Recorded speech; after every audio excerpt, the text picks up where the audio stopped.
बाल ऋग्वेदादि भाष्य भूमिका प्रकरण 10 वर्ण व्यवस्था विषय। 4 वर्णों के गुण कर्म। सब मनुष्यों की एक जाति है अर्थात मनुष्य जाति। मनुष्य जाति 4 वर्णों में विभक्त होती है, ब्राह्मण, क्षत्रिय, वैश्य और शूद्र। इनका नाम वर्ण इसलिए है कि जैसे जिसके गुण कर्म हो वैसा ही उसको अधिकार देना चाहिए। गुण कर्म के अनुसार ही वर्ण वरा जाता है। वेदाध्ययन और परमेश्वर की उपासना के साथ वर्तमान तथा विद्या आदि उत्तम गुणों से युक्त पुरुष को ब्राह्मण कहते हैं। ऐश्वर्य, बल, वीर्य, शौर्य आदि गुणों से संपन्न पुरुष को क्षत्रिय कहते हैं। लेन देन, व्यापार, पशुपालन तथा कृषि आदि के कर्मों में कुशल मनुष्य को वैश्य और शिल्प विद्या के जानने वाले तथा सेवा में कुशल अज्ञानी मनुष्य को शूद्र कहते हैं।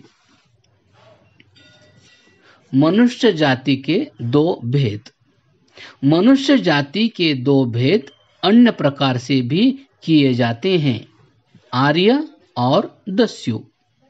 श्रेष्ठ मनुष्यों को आर्य कहते हैं और दुष्ट स्वभाव से युक्त डाकू आदि को दस्यु कहते हैं। इन्हें ही देव और असुर भी कहते हैं, अर्थात आर्यों को देव तथा दस्युओं को असुर कहते हैं। वर्ण परिवर्तन।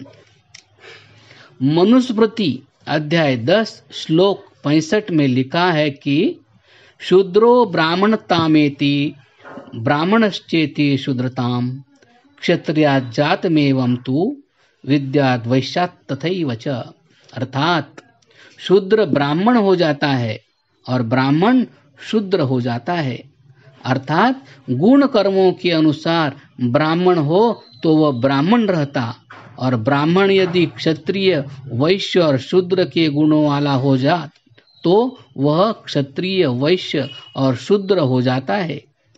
वैसे शूद्र भी मूर्ख हो तो वह शूद्र रहता और जो उत्तम गुणों से युक्त हो तो यथा योग्य ब्राह्मण, क्षत्रिय और वैश्य हो जाता है। इसी प्रकार क्षत्रिय और वैश्य के विषय में भी जान लेना चाहिए। जो शूद्र को वेदादि पढ़ने का अधिकार न होता तो वह ब्राह्मण, क्षत्रिय और वैश्य के अधिकार को कैसे प्राप्त हो सकता। वेदादि शास्त्रों के पढ़ने, पढ़ाने, सुनने, सुनाने में सब मनुष्यों का अधिकार है।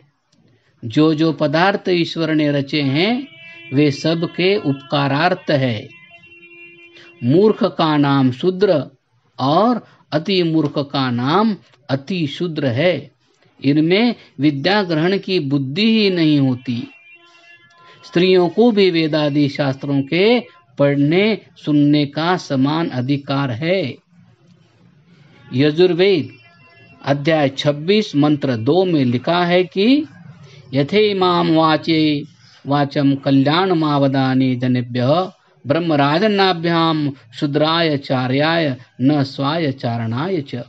अर्थात वेदों को पढ़ने का अधिकार सब मनुष्यों का है और विद्वानों को उनके पढ़ाने का भी अधिकार है।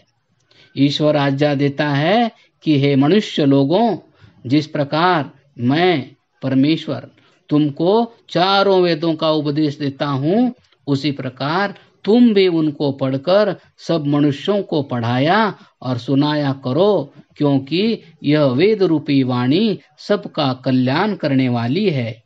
वेदाधिकार जैसा ब्राह्मण के लिए है वैसा ही क्षत्रिय, वैश्य, शूद्र, पुत्र, भृत्य और अति शूद्र के लिए भी बराबर है। वर्ण परिवर्तन के संबंध में यह निश्चित रूप से जान लेना चाहिए कि 25वें वर्ष में वर्णों का अधिकार ठीक ठीक होता है, क्योंकि 25 वर्षों तक बुद्धि बढ़ती है। इसलिए उसी समय गुण कर्मों की ठीक ठीक परीक्षा करके वर्णाधिकार होना उचित है।